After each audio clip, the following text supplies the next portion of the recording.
Почина пациентот од комбето на брзата помош, чии вработени задолжени да го транспортираат беа снимени како пијат кафе на бензинска пумпа, додека пациентот лежи во комбето. Како што објави Слободен печат, пациентот бил во термална фаза на карцином и го транспортирале од Скопје до Струга.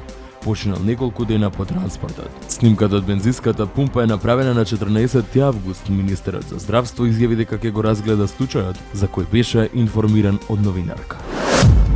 Средба на Димитар Ковачевски со председателот на Украина Володимир Зеленски во Атина. Ковачевски му вети на Зеленски дека Македонија ќе помага на Украина се додека е потребно, оследувајќи ја бруталната воена агресија од страна на Русија. Председателот Зеленски изрази благодарност за поддршката на Македонија. Председателката на Европската комисија Урсула фон дер Лајен во објава на својот Твитер профил изрази надеж дека сите партии во македонскиот парламент ќе ги поддржат уставните измени и патот на земјата кон Европската унија. Северна Македонија припаѓа во ЕУ, напиша шефицата на Европската комисија на Твитер.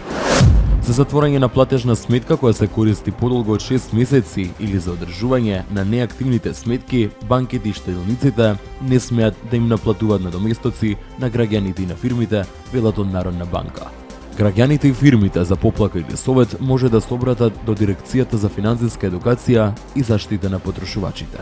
Градоначалничката Даниела Арзовска бара да се вратат старите имиња на античките личности на улиците во Скопје кои беа ставени во времето на екс-градоначалникот Коца Трајановски. Арзовска достави барање до Советот на град Скопје да се поништи одлуката на нејзиниот претходник Петре Шилегов и новите имиња на 485 улици да не важат.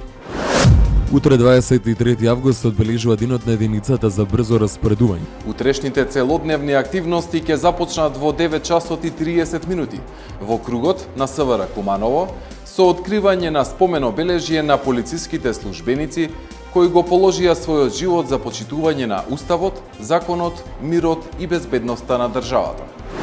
На социјалните мрежи се појави видео од несреќата во Струмица во која беа повредени мигранти од Сирија. Во возилото Volkswagen Touareg имало дури 17 лица мигранти од Сирија, од кои 6 малолетници. Откако возилото удрило во семафор, возачот побегнал од местото на настанот, оставајќи ги повредените мигранти.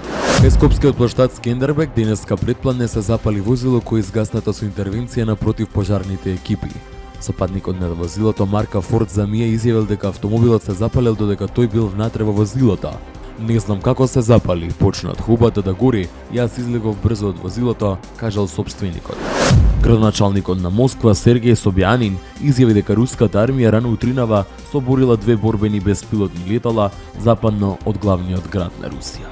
Трите најголеми аеродроми во Москва рано утринава го прекинаа пристигнувањето и полетувањето на авионите, јави руската новинска агенција ТАСС. Влезните летови се запрени, а појдовните летови се одложени. А во Пакистан во тек е итна операција за спасување на 8 деца и 20 возрастни заробени во жичара која виси на 365 метри на планинскиот регион во северозападниот дел на земјата. Децата патувале на училиште во провинцијата Хајбер Пахутанха. Државната управа за управување со катастрофи побарала помош од хеликоптер за да спроведе операцијата за спасување, објави CNN. Најголема потрага по чудовиштето од Лок-Нес Неси во последните 50 години. Стотици волонтери, дронови, скенери ќе ја бараат Неси. Со најнови скенери, дронови, инфрацрвени камери и друга најсовремена опрема, стотици волонтери и ентузијасти од целиот свет во организација на центарот Лок-Нес 2 дена ќе го пребаруваат Шкотското езеро, барајќи го чудовиштето. Ова ќе е најголемата потрага по Неси во последните 50 години. Досега не беа пронајдени докази за нејзиното постоење.